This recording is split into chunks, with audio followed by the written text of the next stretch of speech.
Hello guys, yan. Good morning. Mainit na araw sa inyong lahat. Yan, andito ngayon tayo sa may papuntang Bukandala.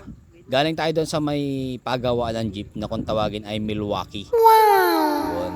At itong lugar na ito guys ay papuntang Bukandala, Jollibee. Ngayong araw na ito, puntahan natin yung bypass road ng Patindig. Yung puro ay binuksan na. Kaya survey natin ngayon kung nabuksan na nga. Yan. Nakita ko kasi may dumadaanan eh. Kaya puntahan na natin yan ngayon, guys.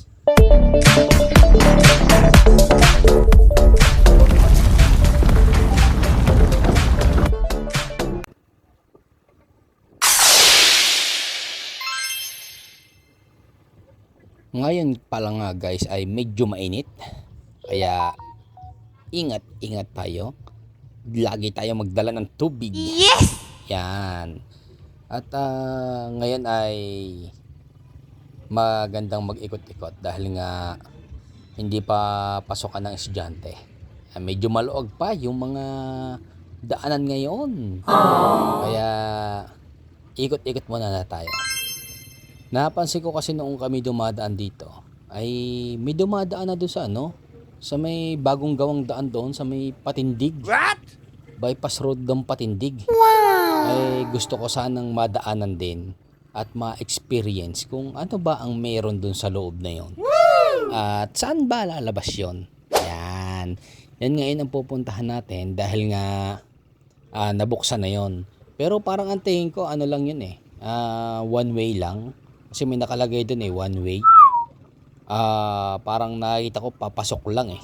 Kaya pupuntahan natin ngayon para makita at kung ano ba yung mga pagdaan doon.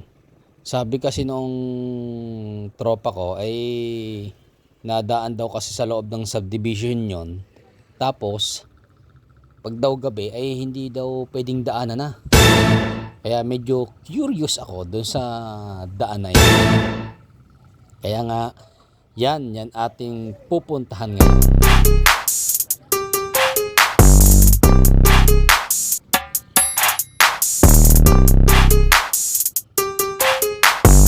Dito nga pala sa lugar na ito ay mayroong isang kanyon. Yan, nado sa may tulay. Yan, kaya nga kung tawagin namin ito ay Bukandala Kanyon. Yon, dahil meron ditong isang lumang kanyon at yun nga ay naandun sa may tulay. Yan. At meron nga diyang ginagawa pang diversion road na papunta naman doon sa may coastal. Siyempre, hindi pa naman tapos yan. Yan ay putol pa. Yan, yung papasok na yon. Tingnan natin dito sa may lugar na ito. Yung isa sa may ginagawa pa na diversion road. Yun. Pero dito lang tayo, sisilipin lang natin dito sa labas dahil ngayon naman ay hindi pa naman yan tapos. Yan, sa lugar na ito. Dito yung isang diversion road papuntang coastal. Yan, yung daan po na yan guys. At iyan nga yung magiging daan. At paglampas natin dyan, dito sa may tulay na ito naman yung sinasabi ko sa inyo na kanyon. Yan. Isa rin siguro itong alaala ng labanan dito sa Alapan dito. Noong panahon pa ng nagkakaroon ng gera dito. Yon. Kaya yun ay hindi na siguro inalis doon sa lugar na yon. Yun. At ito nga pala guys ay papunta tayo ng Patindig. Itong diretsyon na ito. Kung kakaliwa kayo ay papunta ito ng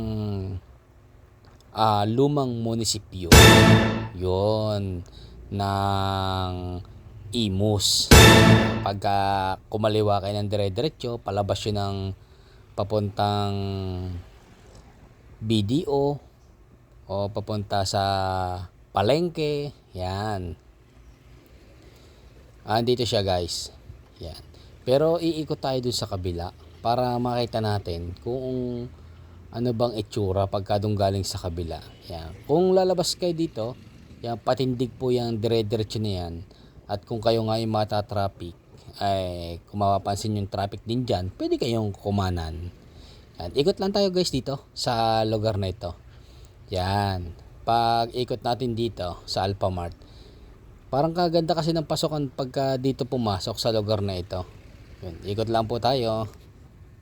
Paalala lang po sa ating mga motorista rin at mga riders, kapag po tayo ay iikot pabalik, gumilid muna tayo, saka tayo magtingin-tingin kapag safe na. Yan, saka po tayo dumiretso ng ikot para iwas po tayo sa mga aksidente. Marami kasing na aksidente yung pagka iikot na ay bigla na lang kumakaliwa o kumakanan. Dito nga pala sa lugar nito ay napansin ko mayroong nakalagay. Yan o. Ano yan? To Manila, Dasmariñas, Tagaytay. Tapos private vehicles only. PUJ, PUB, truck are not allowed. At ito pala ay bukas lang ng alas 5 ng umaga hanggang alas 9 ng gabi. Bawal pala guys dito yung yung public utility jeep. Yan. Yung pampasaherong jeep. Saka yung pampasaherong mga sasakyan katulad ng mga van, yung mga PUV. Yan, public utility vehicle. Yan, yung po yun, yung PUV. Yan.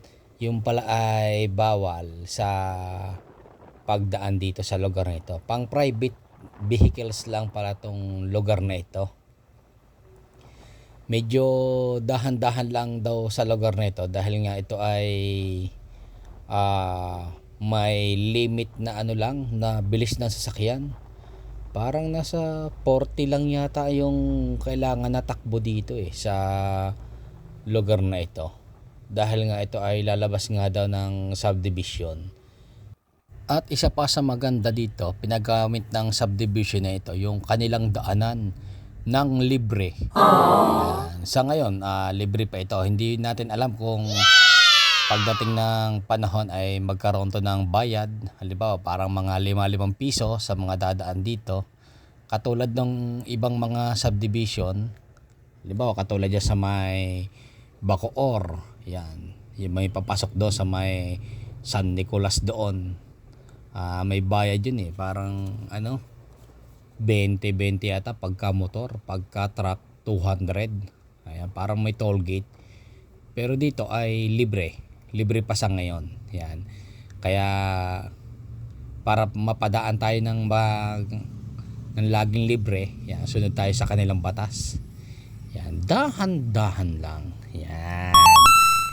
At pagdating pala dito sa lugar na ito, napansin ko, hindi pala po pwedeng dumiretso dito. Right turn only. Yan right turn only. Hindi tayo pwedeng dumiretso doon. Siguro dahil nga delikado yung pagtawid dito. Kaya kung sakaling u-turn ay sa medyo taas siguro yung u-turn. Kakanan muna. Yan. At hanggang dito na lang guys ang aking video. At salamat sa inyong panonood. Abangan nyo guys yung aking ibang update sa mga lugar dito. Yan. Thank you.